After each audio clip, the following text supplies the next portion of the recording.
We are the Gujarat Technological University. Since its inception over a decade ago, GTU has been empowering young and curating minds to realize their true potential.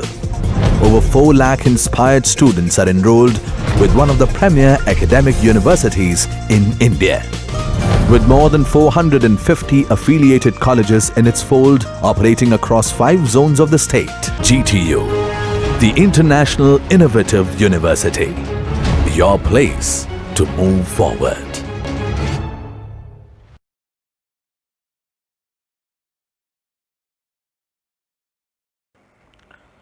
Hello students, today we will see about the analytical geometry in mathematics. So this is the history concerned with that.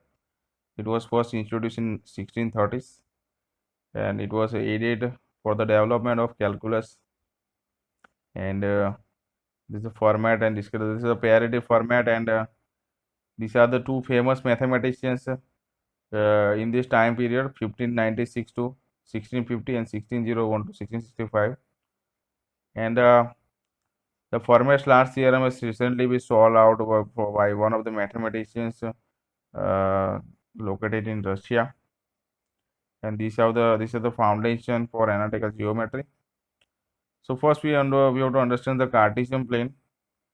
It is a 4 quadrant, first, second, third, and four, and these are the values on the graphs for the positive axis, for the positive direction, and for negative directions.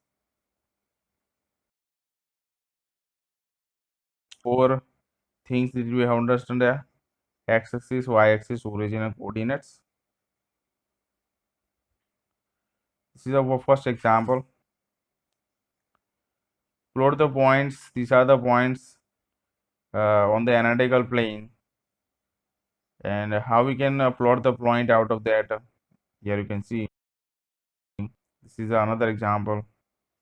Distance between 2 points is certainly AB is equal to under root of x2 minus x1 square plus y2 minus y1 square whole square, we can say. So this is the proof for that. For the distance between A and B, how we can prove the formula is correct. AB is equal to under root of x2 minus x1 whole square plus y2 minus y1 whole square. This is the Pythagorean theorem. Another example out of that, 3 examples. Midpoint of a line. How we can compute the midpoint of a line? That is x2 plus x1 plus x2 divided by 2 and y2 plus y1 divided by 2. Slope of the line. So let alpha be the inclination of a line, then tangent value of alpha is the slope of the line. So it is denoted by the value m.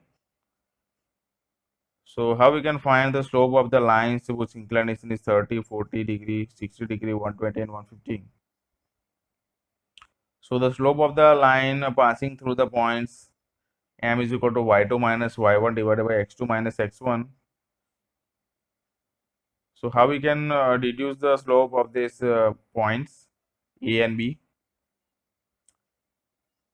Slope of a line, if a line arises from left to right, then m is greater than 0. If line goes left to right to left, then m is smaller than 0. If it is if it is parallel to the x-axis, m is equal to 0. And it is parallel to the y, then m is equal to undefined. There is an indefinite value.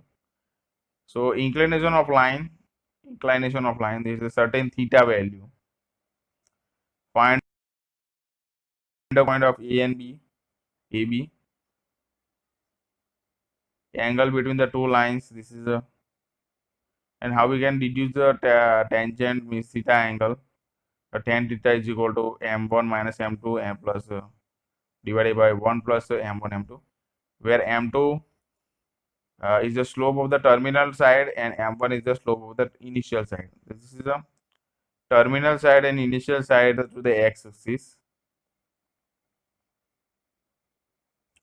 If A, B and C are the 3 points, on the same line, collinear, when MA is equal to AB is equal to MBC is equal to MBC. This is a theory of condition for parallelism.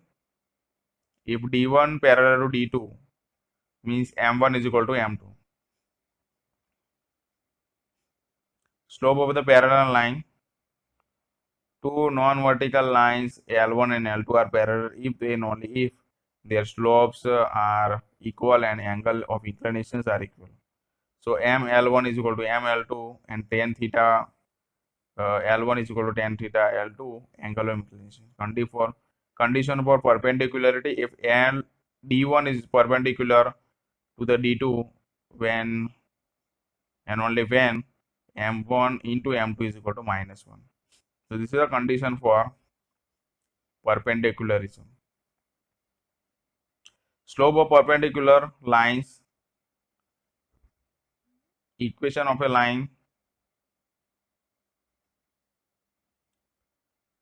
So what is the equation of the line? Y is equal to mx plus b, where intercept is given by this.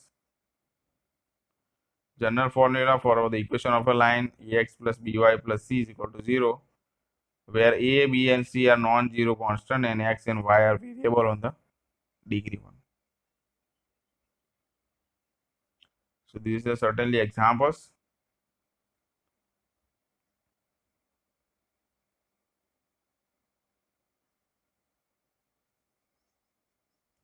Equations of the coordinate axis.